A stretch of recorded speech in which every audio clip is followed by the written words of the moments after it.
Entre ces deux extrêmes, on retrouve le Switch GT, un équivalent 125 proposé à la vente à 4 300 €. Nous avons pu essayer ce modèle qui séduit vraiment par sa douceur de fonctionnement. La partie cycle n'est pas très rigoureuse, à l'inverse du freinage plutôt convaincant. Les batteries embarquées sont de l'ancienne génération, au silicium. Le Switch GT pâtit donc d'un poids beaucoup trop élevé de plus de 180 kg. En conséquence, le démarrage est mou et les côtes ne sont jamais les bienvenues. Mais une fois lancé, ce scooter devient agréable à manier. C'est un vrai plaisir de pouvoir filer sans bruit dans la circulation et de réaliser des économies de carburant tout en soulageant sa conscience. Une version plus évoluée est à l'étude, mais le prix sera en conséquence 2 000 € de plus.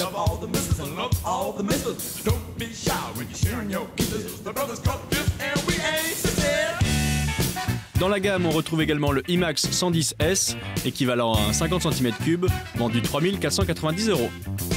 Rouler en deux roues électriques reste pour l'instant un acte citoyen, mais d'ici quelques années, cela devrait devenir rentable et une réalité. Et pour nous parler de cette mobilité électrique, avec nous, Philippe Rascle, vous êtes directeur de Sweetelec. Philippe, pensez-vous que les gens, les Français notamment, sont prêts, les consommateurs sont prêts à l'offre électrique aujourd'hui en 2008 ? Oui, je pense que les consommateurs sont prêts. Ce qui n'est pas prêt, c'est l'offre. L'offre crée souvent la demande et là on se trouve confronté à une absence d'offre. Mais je pense que dans les mentalités, on constate quand même au quotidien, nous qui sommes investis dans cette mobilité électrique, des attentes et une volonté, une prise de conscience collective. Et les gens sont prêts aujourd'hui, oui, à aller vers l'électrique. Ce problème de l'offre, il est dû à quoi d'un point de vue technologique? C'est pas encore abouti, ça coûte trop cher Alors le problème de l'offre, il est dû d'une part aux technologies de batterie qui sont en évolution constante et qui arrivent sur les 2 prochaines années, mais qui arrive en ce moment même. Avant, on était encore sur de la technologie de batterie traditionnelle au plomb. Les lithium, c'est récent. C'est pas encore complètement maîtrisé sur certains aspects de leur fonctionnement. Donc aujourd'hui, la solution fin 2008, ce sont les batteries lithium. Après, il y en a différentes, polymères, non polymères. Après, ça reste un petit peu compliqué. Voilà, on peut parler de batteries lithium au sens large. Ça, c'est 2009, les batteries lithium. Fin 2008, début 2009, les modèles lithium arrivent avec une technologie sécurisée grâce au système de management des batteries qui offre donc des temps de recharge rapides puisqu'on peut recharger un pack batterie en 2 heures et des autonomies qui atteignent ou dépassent les 100 km. Alors parce qu'il y a aussi d'autres technologies, il y a le manganèse, il y a le nickel, ça c'est plutôt secondaire? Oui, c'est secondaire aujourd'hui. Les technologies vont encore progresser. On voit se développer des technologies arrivées des États-Unis comme les nanobatteries, qui là sont remarquables par leur capacité à se recharger en quelques minutes, mais qui aujourd'hui sont très coûteuses et ne peuvent pas être intégrées dans des véhicules. Donc alors, les problèmes, batterie, problème de coût. Les infrastructures, est-ce que les villes répondent aussi? Parce qu'il faut pouvoir recharger. Ça dépend des villes. Pour ce qui concerne... En France, on est bien loti ou pas du tout? En France, on est plutôt bien loti. Il y a une vraie volonté au niveau des élus de faire quelque chose dans ce secteur-là. À Paris en particulier, et dans les grands institutionnels aussi, la SNCF équipe tous les parkings de ces gares de prise de recharge électrique pour véhicules 4 roues, pour véhicules 2 roues. La mairie de Paris a mis en place un programme d'extension de son parc de bornes de recharge existant qui compte déjà une centaine de bornes aujourd'hui et qu'elle compte tripler sur les années à venir. Et envisage aussi, M. Delanoë l'avait annoncé, une prime de 400 € pour l'achat d'un scooter électrique cyclomoteur, limité à 45 km/h. Alors nous, on a essayé notamment l'un de vos produits, c'est le Switch GT, donc un scooter électrique. Parmi les problèmes, c'est le poids, ça fait quasiment 190 kg.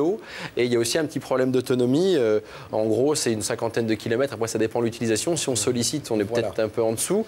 Là, encore une fois, le problème, ce sont les batteries, le poids des batteries. Vous avez essayé une version, je dirais, ancienne, à batterie traditionnelle plomb. Avec une batterie lithium, vous avez un gain de poids d'une cinquantaine de kilos et un gain d'autonomie qui permet d'atteindre les 100 km. Donc, bon, si on vous écoute, si on vous comprend bien, c'est que le lithium, a priori, c'est la solution d'avenir. Bon, il y a aussi un autre problème, parce que les réserves, on parle des réserves de pétrole, mais les réserves de lithium, elles sont aussi limitées. Déjà, le prix du lithium en 2003, parce que le lithium, on le retrouve pour les ordinateurs et pour les portables, ne serait-ce que cette offre-là a fait passer le prix de la tonne de lithium de 350 $ en 2003 à 3 000 $ aujourd'hui. Oui, donc, il va y avoir un problème de prix à terme et aussi un problème de réserve, parce que d'après les spécialistes, existe en 2015, toutes les réserves seront utilisées, ne serait-ce que pour les portables, les téléphones portables et les ordinateurs portables. Alors, qu'en est-il de l'automobile ou des deux roues? Alors, je pense qu'on va aller d'abord vers le recyclage. D'une part, qui est une des solutions, le lithium peut se récupérer. Et puis, le lithium, ça va être une technologie transitoire. Il y a d'autres technologies qui vont arriver derrière, qui sont effectivement la pile à combustible sur laquelle on travaille déjà sur les deux roues. Il y a un programme qui est en cours aujourd'hui, avec notamment une coopération avec Air Liquide. Là, on embarque des bonbonnes d'hydrogène haute pression à 600 bars pour faire fonctionner une petite pile à combustible sur le scooter. Dernière question, Philippe. Bon, il y a quand même des avantages. Zéro émission, bien évidemment, et surtout le coût de revient. Sur un scooter comme le vôtre, c'est 50 centimes au 100 km. Tout à fait, 50 centimes d'électricité pour 100 km, ce qui est relativement peu cher en comparaison du prix d'un plein en carburant fossile. Et puis sur des versions 4 roues comme la B0 de Pininfarina, on est à peu près à 1 € au 100 km. C'est ce qui est annoncé également. Ça paraît tout à fait réaliste comme ordre de grandeur. Écoutez, merci pour toutes ces informations. On a l'impression que vous êtes quand même des pionniers, donc on vous en remercie. Parce que il faut bien qu'il y ait des premiers. Nous sommes des pionniers, nous en sommes conscients. Bon courage à vous. Merci beaucoup, Grégory. On fait un point tout de suite. Eh bien, c'est